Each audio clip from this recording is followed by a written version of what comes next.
Students, we were on the topic sources of energy. I already told about the conventional source of energy, and in conventional source of energy, I told about the wood energy, wind and water energy, and also I told about you the fossil fuel, how we get energy from the fossil fuel. Now, our next topic is thermal power plants. So, what is the thermal power plants? Thermal power plants are the plants where we obtain electric energy by thermal.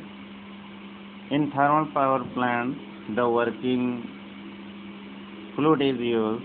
The main working is the fluid. It means working fluid is water. Water is used at working fluid.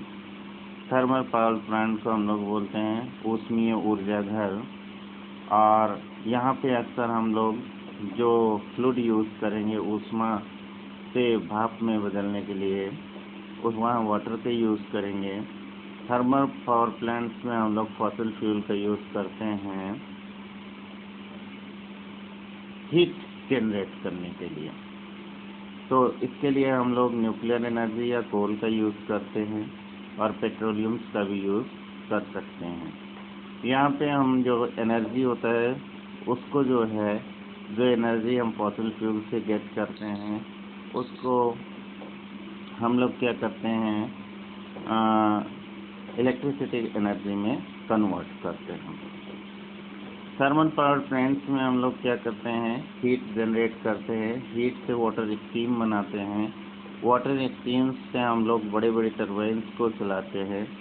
बड़ी बड़ी टरबाइन्स को चलाने के लिए क्या करते हैं उस स्टीम को हम हाई प्रेशर और हाई टेम्परेचर वाली स्टीम को जो है उस टरबाइन्स के पास ले जाते हैं पाइप्स के ज़रिए और उस पे जो है हम उसका प्रेशर के साथ डालते हैं तो जिसकी वजह से टरबाइन चलता है और टरबाइन से जनरेटर्स लगे होते हैं जो इलेक्ट्रिसिटी प्रोड्यूस करते हैं।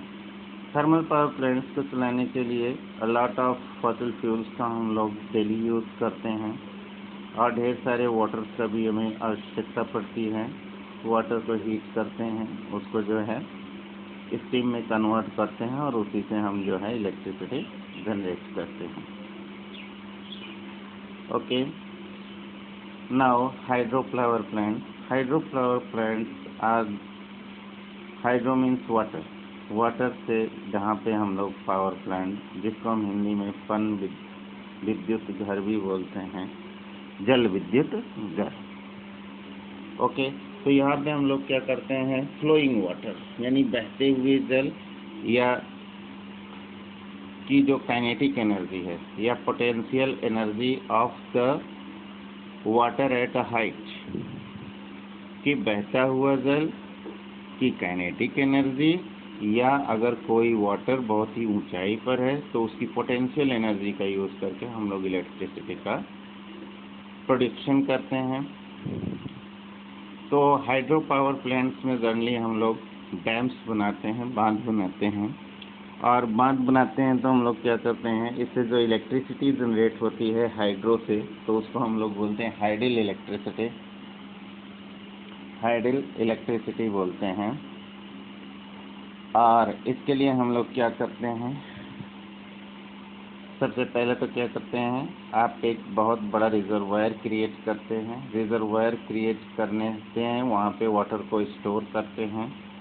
ओके, वाटर स्टोर करने के बाद उस वाटर को हम लोग एक पाइप के ज़रिए छोड़ते हैं तो वहाँ पे क्या होते हैं टरबाइन लगे होते हैं जो टरबाइन जो होता है जनरेटर्स को चलाते हैं और ये जनरेटर इलेक्ट्रिसिटी प्रोड्यूस करते हैं।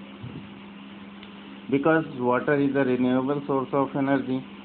तो अभी हाइड्रो पावर प्लांट में क्या होता है वाटर जो होता है कभी डिस्ट्रॉय तो होता नहीं है, ये फिर से फिल हो जाता है, फिर से हम इसकी रिफिलिंग कर लेते हैं, इसलिए ये रिन्यूएबल सोर्स ऑफ एनर्जी है तो ये कभी भी डिस्ट्रॉय नहीं होगा जैसा कि फॉसिल फ्यूल में होता है, क्योंकि फॉसिल फ्यूल तो एक दिन डिस्ट्रॉय हो जाएगा।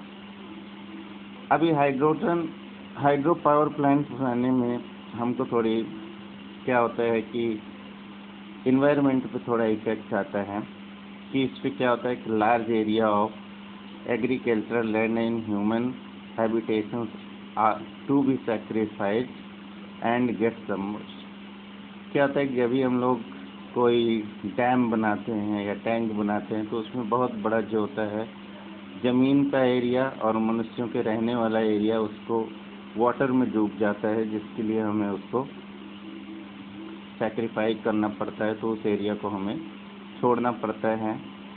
हमारा जो इकोसिस्टम है, इस तरह से बहुत बड़ा इकोसिस्टम जो वाटर के अंदर डिस्ट्रॉय हो जाता है डूब के।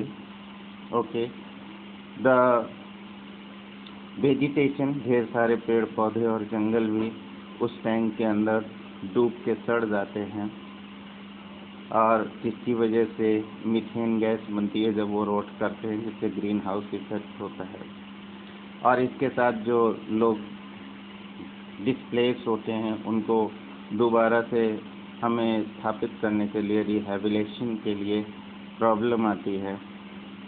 ओके, तो यहाँ पे हमारे यहाँ जो है कई रिवर्स पे जो है hydro electric plant, hydro power plants लगे हुए हैं, सच है सरदार सरोवर प्रोजेक्ट और टेहरी डैम प्रोजेक्ट। यहाँ पे हमारे लिए सब प्रॉब्लम्स भी आई थी। नर्मदा पे रिवर पे जो सरदार सरोवर है, तो यहाँ पे रिहेबिलिटेशन की प्रॉब्लम लोगों को आई थी। But hydro power plant are the plant by which we generate electricity from the water. That's all.